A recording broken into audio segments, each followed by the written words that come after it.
This video is sponsored by Aura. This is William Wallace, or Mel Gibson, who played the guy William Wallace. William Wallace stood for freedom.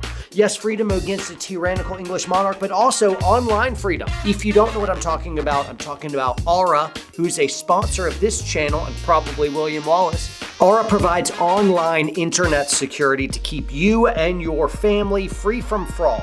Free to not have to remember all your passwords because it's got password management.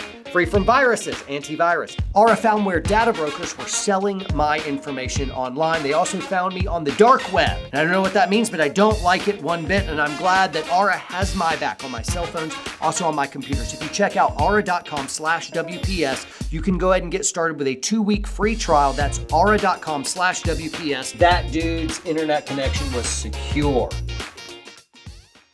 I like movies for more than just its entertainment value. I find more and more just using it as an intellectual stepping off point as it'll lead me into greater thought about life and everything out there. And more as I've just been becoming more and more a father. Not like I'm getting more kids, but my kids are growing up more. And so I've really settled more into the role of dad more than ever. And so when I watch movies with my kids, like I did just 2 days ago, I watch with a remote in my hand, and I'm not trying to pause it every other moment, but I am doing some pausing, just some key points in the movie, and I'll stop it and I'll ask my kids questions.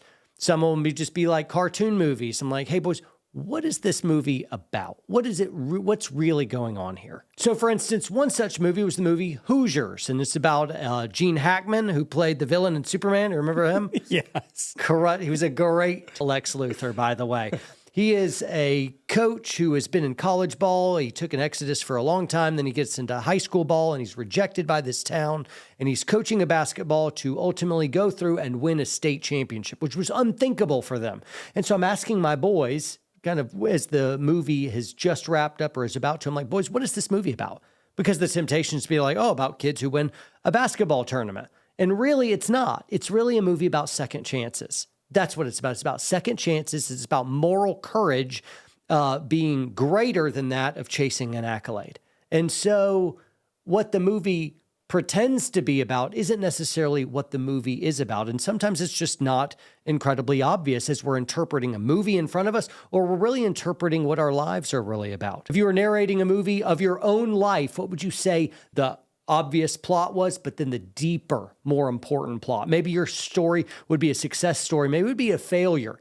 Now, the story that we just watched was a old movie from, I think, the 1980s. It's called The Mission. Have you seen this? I have not seen that movie. It was with Robert De Niro. You've never seen Robert De Niro look so young.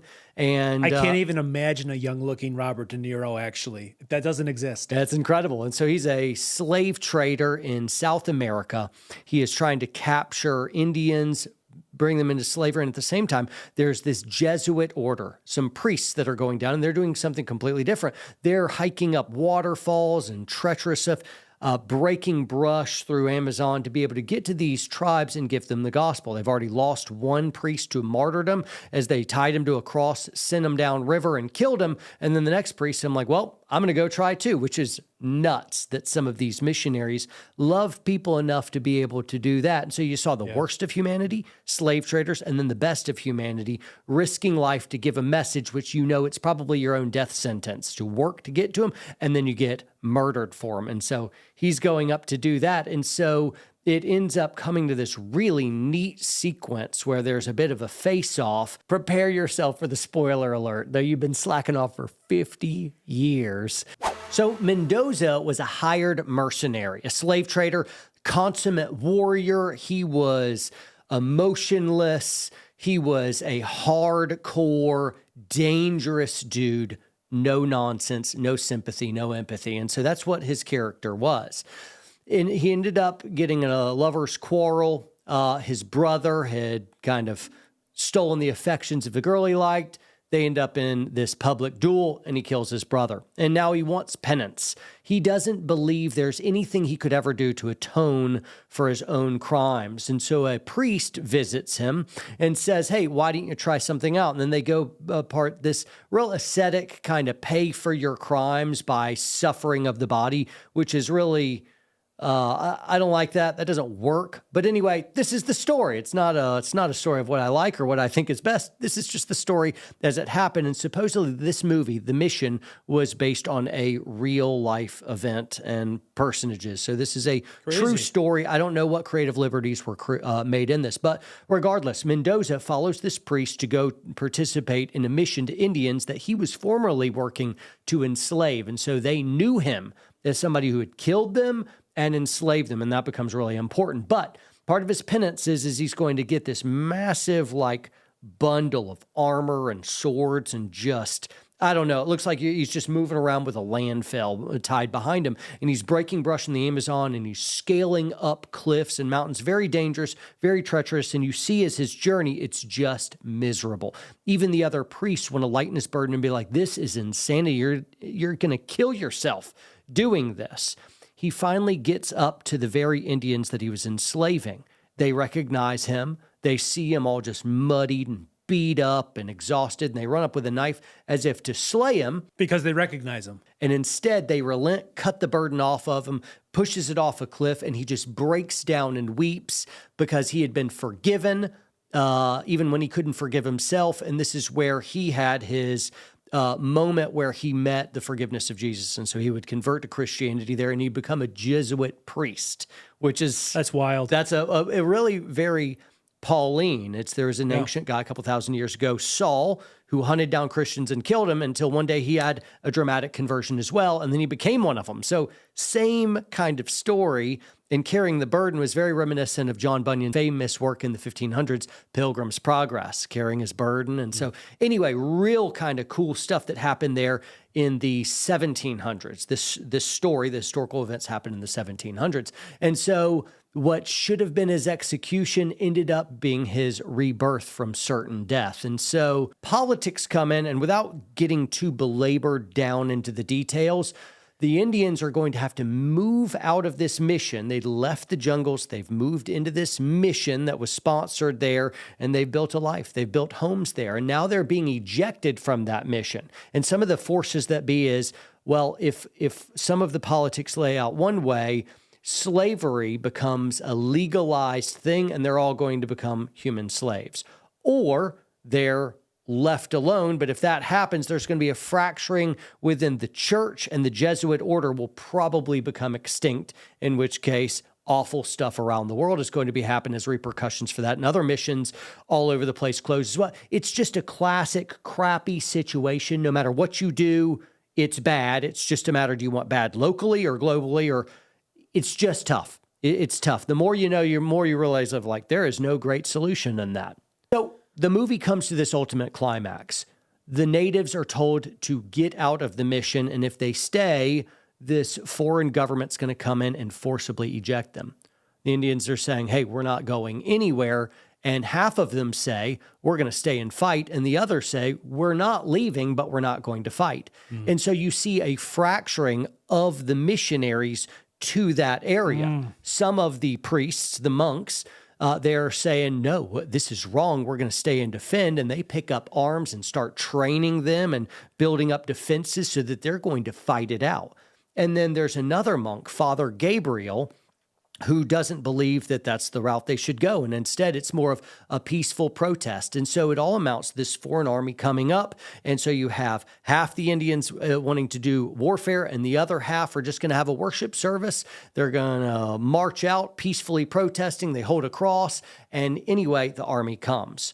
Now, Robert De Niro chooses, quite obviously, to follow back into his mercenary days, and he's leading this charge. And Father Gabriel is just holding the cross. The final conclusion of the movie shows that the army coming through, they mow down the resistance, and they also mow down the peaceful protesters, those who are just singing songs, unarmed, walking forward to the army as they are just cut down to ribbons. That's hard, dude. Yep. That is not the end. That is not the end. I wanted you to say there. This is, I think, just good history. It doesn't wrap it all up in a pretty bow the way you want it to. A lot of it is history is marching forward, moment at a time, right now. And we don't get this pretty tied up bow of, and this is what it all meant, and this is why it was worth it, and this is how it all came out just how you wanted it to do. A lot of times, just like our own lives, we are left to figure out the good or the bad, the beautiful and the ugly all to ourselves. It doesn't come with commentary except for the commentary on our lives that we ourselves provide. So as the movie was wrapping up, you saw a few Indian kids get in a canoe and they just paddle upstream back into the jungle. All the adults dead. So very few amount even survived. And you're just left thinking like, well, what's the point in all of that? And then you saw Robert De Niro's figure. He goes by Mendoza. He is just riddled up with bullets and he's dying. And as he's dying, through the smoke and the chaos of warfare, he sees Father Gabriel marching with the cross and a bunch of Indians who are just getting shot up, and they keep advancing forward peacefully toward the Portuguese soldiers that are killing them. Finally, Gabriel is shot. Mendoza sees that. They both die. Another Indian picks up the cross and keeps marching forward, and they're all just murdered. And you feel like, well, whether you fight it out or whether you peacefully protest and you don't, whether you go the soldier's death or you go the straight up martyr's death, either way, you end up dead.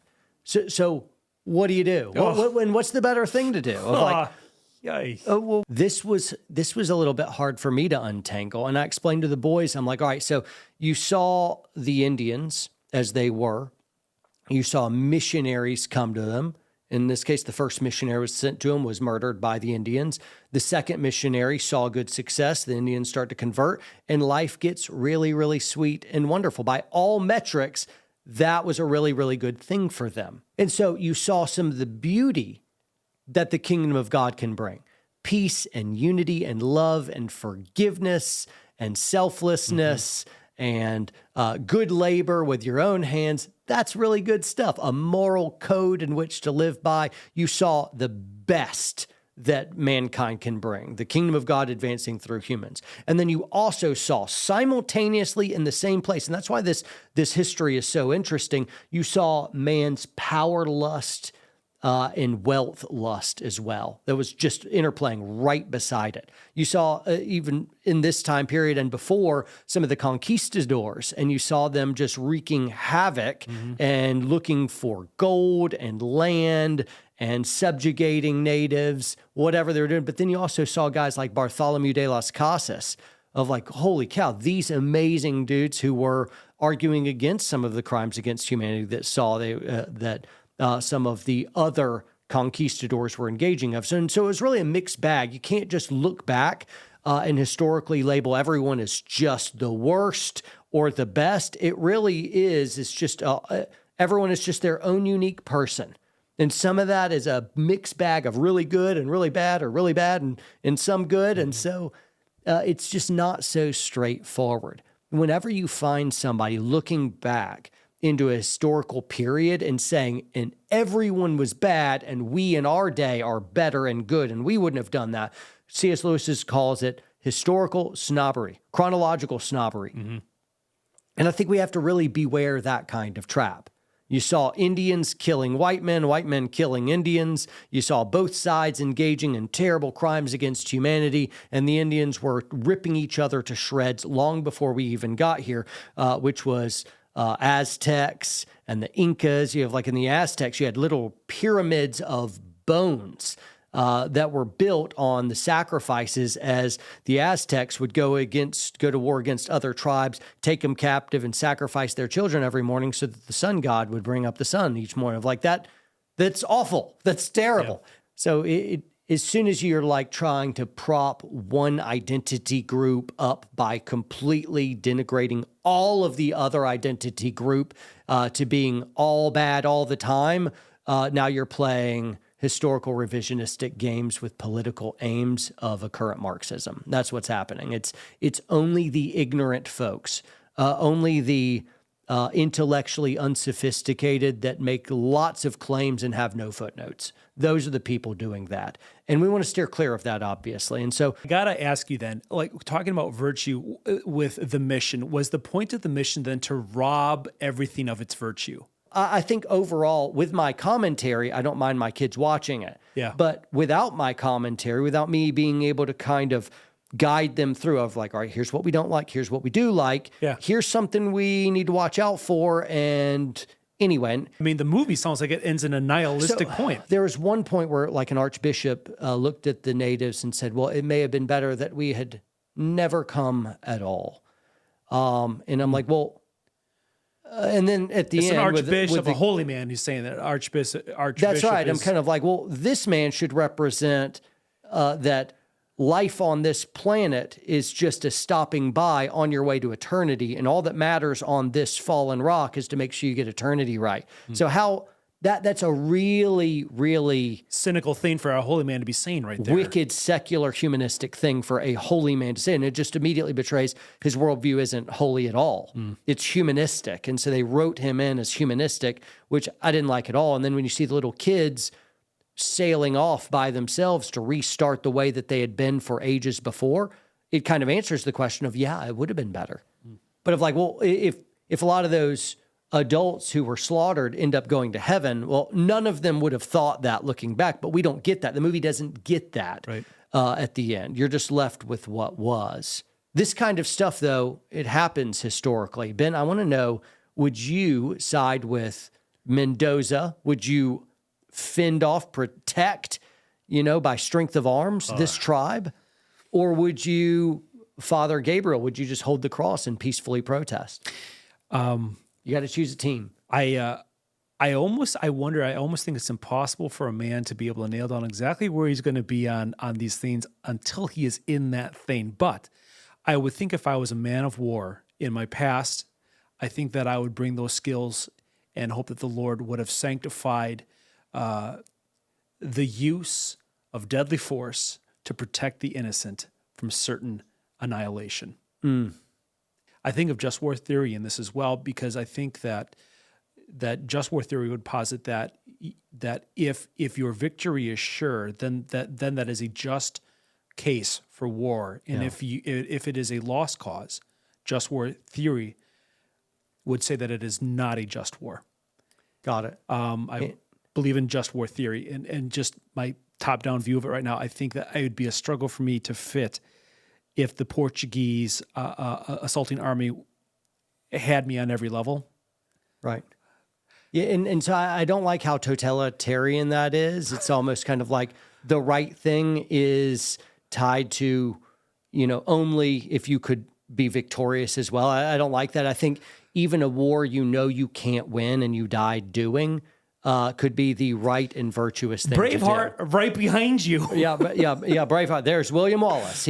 He had Right? He was taken out, and he was Not a just war. Though ultimately, Scotland did win their independence from the English, so he was just a casualty along the way. So that wouldn't actually be something that argued against him. He'd just be a casualty of war on their way to victory. But this tribe had no chance. They had zero chance of winning. And so I immediately want to do what you did, and that's where are you, John, on here's this? Here's the lose-lose, and I'm like, well, as a tactician, I don't do lose-loses. Tacticians don't do that. That's or strategist, and I'm not a strategist, I'm more a tactician, but still, regardless, I'd be like, well, you guys already have all the skill sets to make it in the jungle off the land. We can leave the mission and we can go start over, but they wouldn't do that. And so I would put my weight behind, let's get them out, because there's no chance that you're going to be able to beat them by strength of arms. Yeah.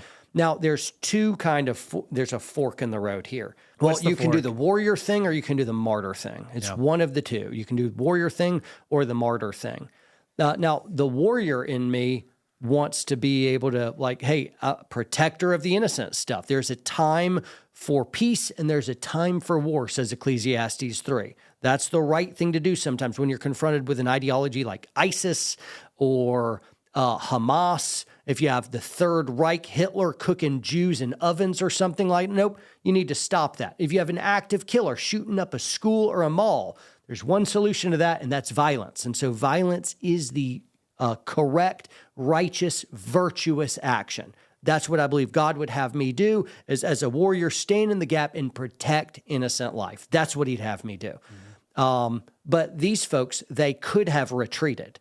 They had homes before they joined the mission. They were invited onto that, and then they built it up infrastructure-wise. But still, if they're not going to leave, do you leave them to just die alone, or do you protest with them? And so, just like you said a moment ago, I don't know. I'd have to have been there. So first off, because I wasn't there and I don't understand it well, a few hundred years later, I'll say, I just don't know.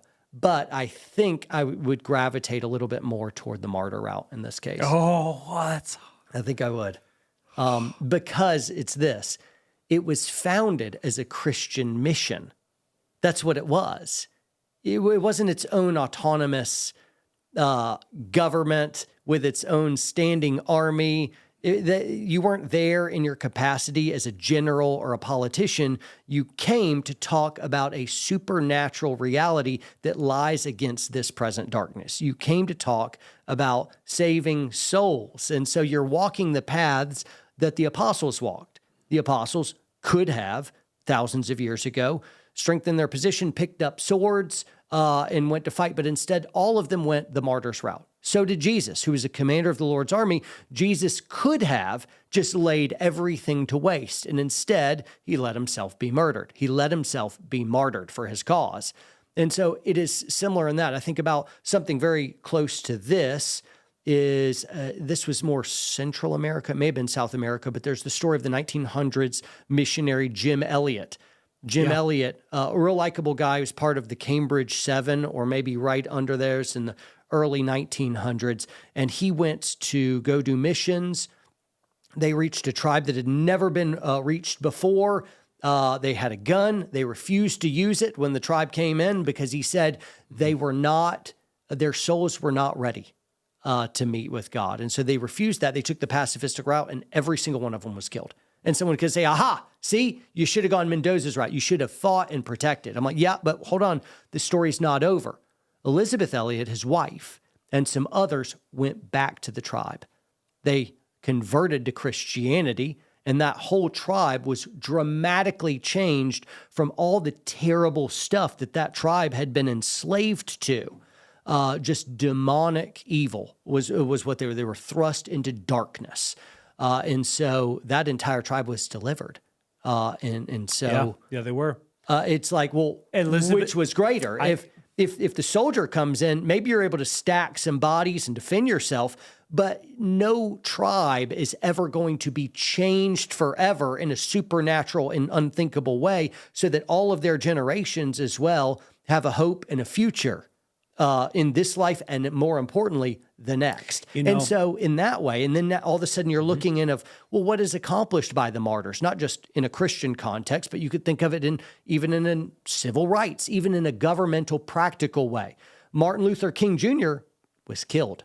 He was assassinated. He was murdered, right? And someone would say, well, he should have worn armor. He should have been strapped, and he could have been able to defend himself. I'm like, yeah, but it's through his personal sacrifice that the civil rights movement opening up could allow equal treatment of blacks in that day. And so that was a really big deal. Look at the fruit of this man's sacrifice. So don't say one wasn't more effectual which thing, because I don't know the rest of the story, but these Portuguese soldiers that came through and steamrolled this tribe, which one of these responses is going to have a bigger impact on the Portuguese soldiers? Is it the soldiers that fought and lost, or is it the innocents holding a cross as you mowed them down? Matter of fact, Elizabeth Elliot, I think part of her story as well with the tribes when she goes back is the tribe members that had executed her husband and friends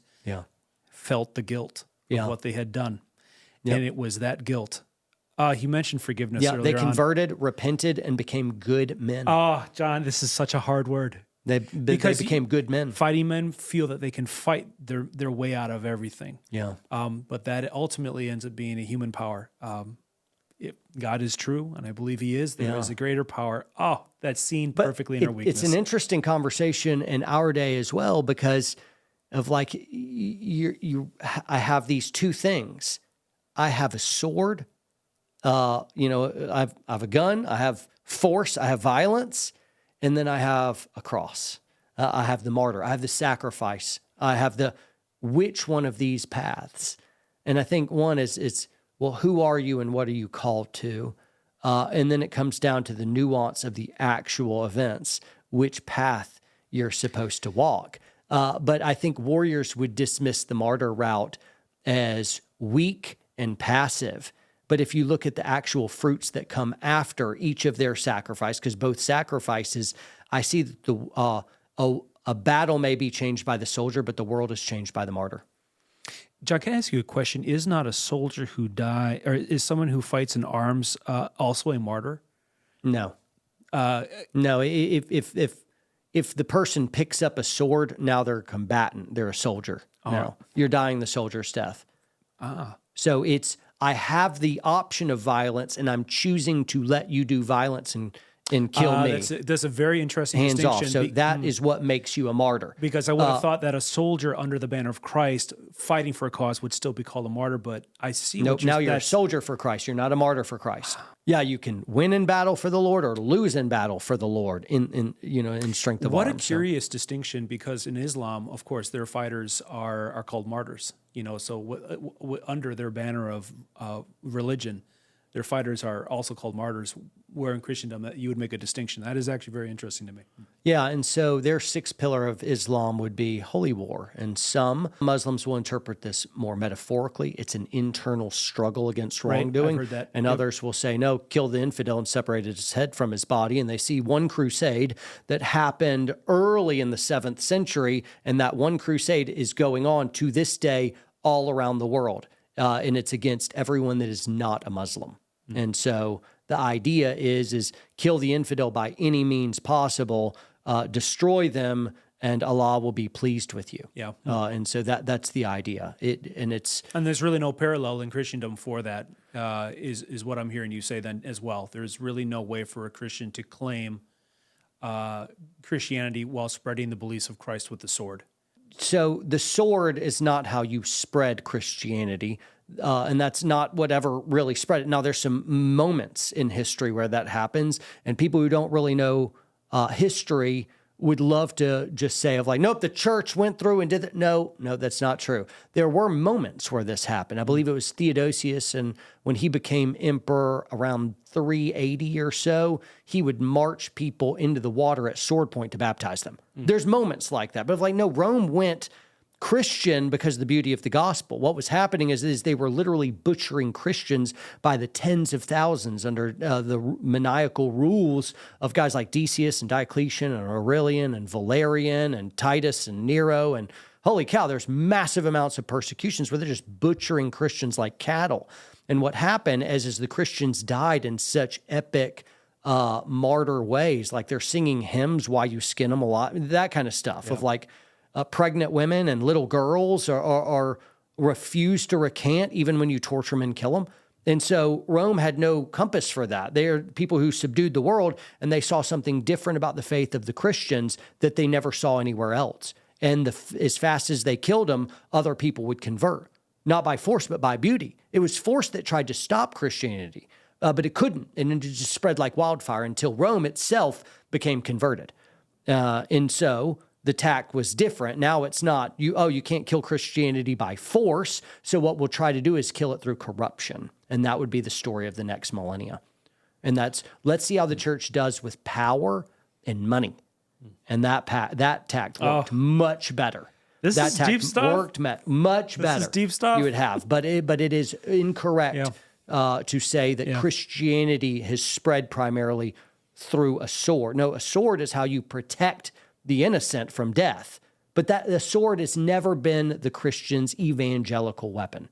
They're not converting people with a sword. Now, Islam does that, but it's not to convert them. It's like, well, convert or die. You have that option. But really, they just kill you and then breed you out. It wasn't because the beauty of Muslim ideals is through reproduction and forced conversion. One of the things that I'm thinking about here is that entertainment plays a part of our lives, whether we want to believe it does or not. One is I want to be like, all right, what's the hidden truth here? And what's the sneaky lie? What are they telling you right here? What's the lie? And so it's almost kind of like a Where's Waldo thing, so that they're on the hunt for how we're being manipulated and coerced against the truth. And so we're always building this bulwark against antithetical values. And so that's how we're safeguarding our kids, and we're not hiding them from the world. We're preparing them for the world. This is basic training and AIT and jump school and all that stuff up until you launch as a young man. And so that's just part of it. We don't just, hey, kids, go watch some stuff. I'm like, no. I want to use it as jumping off points for things. But more and more, it's hard to find entertainment that is actually appropriate. Of like some of it's just absolutely inappropriate. We're not going to be like watching Poltergeist and be like, oh, Pause. So the right lawnmower here, man looks pretty scary. What is good about Chucky? there's really quite nothing. That's Nothing terrible. redeeming with it. That's just a doll demon. Should clowns have sharp teeth? No, nobody. They should not. Well, this is a good word because as we launch into the holidays, most of us will have more time off and the kids will have some weeks of vacation. And so to be mindful of that is a good thing. Yeah. Cool.